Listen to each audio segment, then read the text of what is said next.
नाम सुन के क्या लगता है आपको? प्यार का एहसास क्या होता है? तो चलिए आज हम आपको बताते हैं प्यार का एहसास का मतलब क्या होता है। ये कहानी एक रईस परिवार की लड़की जिसका नाम राधिका है और दूसरी ओर एक मध्यम परिवार का लड़का जिसका नाम अमन है। दोनों एक दूसरे से बहुत अलग है, लेकिन क्या उन्हें एक दूसरे से प्यार हो पाएगा? चलिए जान लीजिए आप खुद ही। राधिका बचपन से एक आलीशान घर, गाड़ी और रहन सहन में पली बड़ी है। वहीं अमन बचपन से अपने परिवार को संघर्ष करता देख बड़े होते होते उससे अपने जिम्मेदारी का एहसास होने लगा। ज़्यादा पैसे न होने के कारण से वो ज़्यादा पढ़ लिख ना सका।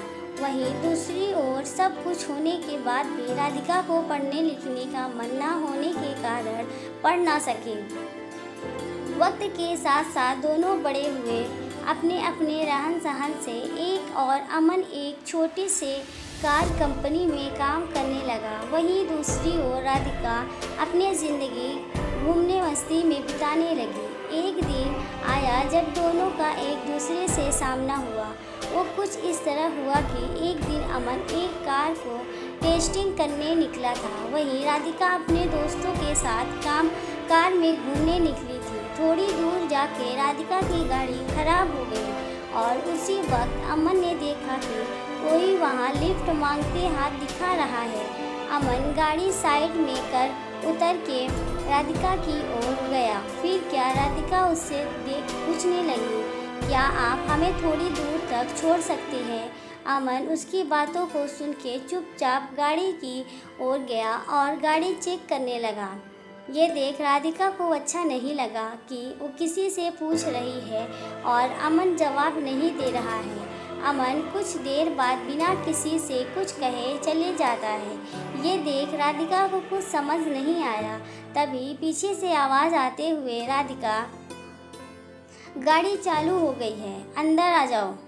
ये सुन राधिका उससे शुक्रिया करने जाती, तब तक अमन निकल चुका था। राधिका फिर गाड़ी में बैठ चली गई। एक दिन आया जब राधिका का जन्मदिन था। वो हर साल की तरह अपने परिवार के साथ मंदिर गई। वहाँ उसने अमन को फिर से देखा। वो देखते ही उसके पास उसे उस दिन के लिए शुक्रिया कहने। ये सुन अमन ने उसे देख मुस्कुरा दिया। ये देख राधिका ने अमन से पूछा, क्या तुम बोल नहीं सकते? उस दिन भी मैंने पूछा था, तब भी कुछ नहीं बोले। आज भी जब मैं खुद आई तुम्हारे पास तुम्हें शुक्रिया कहने, तो आज भी बस मुस्कुरा दिए और कुछ कहा नहीं। फिर अमन ने कहा कि मुझे देर हो रही थी, लेकिन मैंने वहाँ तुम्हें देखा कि तुम लिफ्ट मांग रही थी, इसलिए मैंने गाड़ी रोक के तुम्हारी गाड़ी ठीक करने चला गया। फिर दोनों के बीच बातें चलने लगी। फिर अमन को देर हो रही थी तो अमन ने कहा कि अब मुझे जाना होगा, मुझे ऑफिस के लिए लेट हो रहा है। जाते जाते अमन ने उससे दोस्ती की हाथ बढ़ाया, कहा कि क्या हम दोस्त बन सकते हैं? ये सुन राधिका ने कहा, मुझसे दोस्ती? मैं हर किसी से दोस्ती नहीं करती। ये सुन अमन ने हंसते हुए कहा, चलो ठीक है, कोई नहीं, वक्त बताएगा कि दोस्ती करते हो या नहीं आप। ये बोल के वो चल दिया और वहाँ राधिका भी अपनी घर की ओर निकल पड़ी। कुछ दिनों बाद राधिका और अमन एक मॉल में मिलते हैं। अमन देख राधिका से पूछा, तुम यहाँ कैसे? राधिका देखते हुए, बस यूँ ही घूमने के लिए आई हूँ। तुम्हारा आज ऑफिस नहीं है जो आज यहाँ आए हुए हो? अमन ने कहा, आज बस जल्दी काम खत्म हो गया था तो सोचा थोड़ा घूम लूँ। फिर दोनों एक कैफ़े में गए और बातें करने लगे। राधिका ने अमन से कहा, अपने बारे में बताओगे कुछ? अमन हंसते हुए कहने लगा, मैं क्या बताऊँ अपने बारे में? मेरा तो बस एक सादा ज़िंदगी है, जहाँ रोज़ सुबह ऑफिस जाता हूँ और शाम को घर जाके घर का कुछ काम कर लेता हूँ। बस फिर खा के सो जाना, फिर वही सुबह फिर अमन ने पूछा, आप क्या करती हो? ये सुन राधिका हंसने लगी और कही, मुझे कुछ करने की ज़रूरत ही नहीं पड़ती, सब बिना कुछ किए ही मिल जाता है, तो क्यों करूं मैं कुछ? फिर अमन ने कहा, अच्छा है, फिर तो हम बहुत अलग हुए। ये सुन राधिका ने कहा, हाँ अलग तो हुए, हम फिर भी तुम्हारे साथ बैठी हूँ यहाँ। फिर अमन ने कहा, बैठी हूँ मतलब हम अलग हैं तो सिर्फ रहन सहन से, बाकी हम दोनों एक ही हैं। अगर तुम दिल से किसी के बारे में सोचोगे तो तुम्हें कोई अलग नज़र नहीं आएगा। ये सुन राधिका ने कहा, ये दिल कुछ नहीं होता है। अमन सुन के मुस्कुराने लगा और कहा, ठीक है, जैसा तुम बोलो।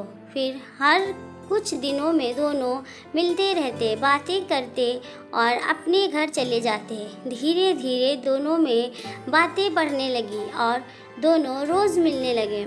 अमन ऑफिस से निकल के मॉल चले जाता और वहाँ राधिका उसका इंतज़ार करती रहती। फिर एक दिन राधिका ने कहा कि मुझे एक पूरा दिन तुम्हारे साथ रहना है, देखना है कि क्या करते हो तुम पूरा दिन। फिर एक दिन अमन का छुट्टी था ऑफिस का, तो उसने राधिका को मिलने के लिए बुला लिया। फिर अमन हमेशा की तरह पहले मंदिर गया, फिर वहाँ से आने के बाद मैदान गया जहाँ छोटे छोटे बच्चे खेल रहे थे। वहाँ अमन उनके साथ खेलने लगा। फिर कुछ देर बाद अमन वहाँ से आश्रम गया जहाँ वो हमेशा लोगों को खाना खिलाता, उनका कुछ देर देखभाल करता, फिर चले आता। फिर वहाँ से निकलने के बाद अपने घर आया और अपने माँ को बिठा के घर का बच्चा हुआ काम खत्म किया। फिर रात हो गई और उसने राधिका को घर छोड़ आया और कहा, ये रहता है मेरा छुट्टी का दिन और यही है मेरी आम जिंदगी, जहाँ जितना हो पाता है उतना मैं करने की कोशिश करता हूँ। ये सुन राधिका बिना कुछ कहे चली गई और पूरी रात सोचते रही। ऐसे भी लोग होते हैं जहाँ अपना छोड़ दूसरे के बारे में इतना सोचते हैं, और एक मैं हूँ जो आज तक अपने माँ पापा की मदद तो दूर, आज तक पूछा भी नहीं कि वो कैसे हैं, वो करते क्या हैं। ये सब सोच राधिका भावुक हो गई और अपने माँ के पास चली गई। उसने देखा माँ उसकी काम कर रही होती है। जैसे ही वो माँ पुकारती है, माँ वहाँ से क्या हुआ, कुछ चाहिए तुम्हें बोलो। ये सुन राधिका और भावुक हो गई और माँ को कहती हुए, नहीं कुछ नहीं, बस यूं ही आई थी और वहाँ से चली गई। बस वो एक पल था जब राधिका को एहसास हुआ कि सच में दिल से सोचने वाले लोग होते हैं। फिर क्या मानो, राधिका की दुनिया ही बदल गई। अगली सुबह वो पापा के पास गई और कहने लगी, आज से मैं भी आपके साथ ऑफिस जाऊंगी, मुझे भी आपके काम का बोझ उठाना है। ये सुन पापा सोच में रह गए कि क्या हो गया मेरी बेटी को, आज इतने सालों बाद अचानक से ये ख्याल कैसे आया। और अंदर ही अंदर खुश भी हो रहे थे कि उनकी बेटी अब बड़ी हो रही है, अपनी जिम्मेदारी समझने की काबिल बन गई है। बस फिर शाम को हमेशा की तरह वो अमन से मिलने चली गई। बस फ़र्क इतना था, आज की हमेशा वो घर से आती थी, आज वो ऑफिस से घर आई है। ये देख अमन को खुशी हुई और उसने राधिका से पूछा, तो दिलो होता है ना। ये सुन राधिका हंसने लगी और उससे माफ़ी मांगते हुए उससे फिर से शुक्रिया कहा कि उसकी वजह से आज वो अपने आप को पहचान पाई कि उसकी ज़िंदगी क्या थी और वो किसे समझ बैठी थी। तो अब आगे क्या बताऊँ आपको, आगे का तो आपको समझ आ गया होगा क्या हुआ रहेगा। हर कहानी की तरह दोनों को अंत में एक दूसरे से प्यार हो गया और दोनों एक दूसरे के साथ रहने लगे। अमन को एक साथी की ज़रूरत थी जो उसे समझे, प्यार करे और राधिका को सच्चाई की एक जिम्मेदारी की ज़रूरत थी जो उससे अमन ने दिखा दिया। जाते जाते मैं आपको एक बात बताना ही भूल गया। दोनों एक दूसरे से मिले, बातें किए, घूमने गए, रहे एक साथ, लेकिन अभी तक दोनों ने एक दूसरे से अपना नाम नहीं पूछा।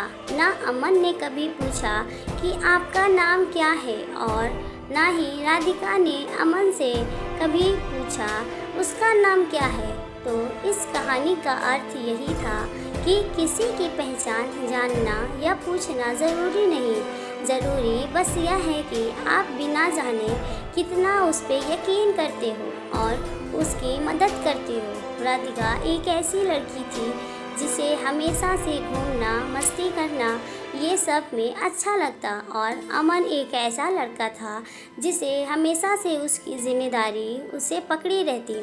दोनों एक दूसरे से काफ़ी अलग थे लेकिन अंत वही एक दूसरे के लिए बन गए। तो प्यार कभी भी और किसी से भी हो जाता है। आपको ना उसके लिए अपनी जिम्मेदारी से भटकना है और ना ही उसके लिए कुर्बानी देनी है। ये थी राधिका और अमन की लव स्टोरी। अगर आपको राधिका और अमन की लव स्टोरी अच्छी लगी हो तो हमें कमेंट करें कि आपको कैसी स्टोरी पसंद है और हमारे चैनल को लाइक एंड सब्सक्राइब ज़रूर करें और कमेंट करना बिल्कुल ना भूलें। और अगर आपको कोई स्टोरी और पसंद है तो हमें कमेंट ज़रूर करें। मिलते हैं अगले वीडियो में, तब तक के लिए बाय।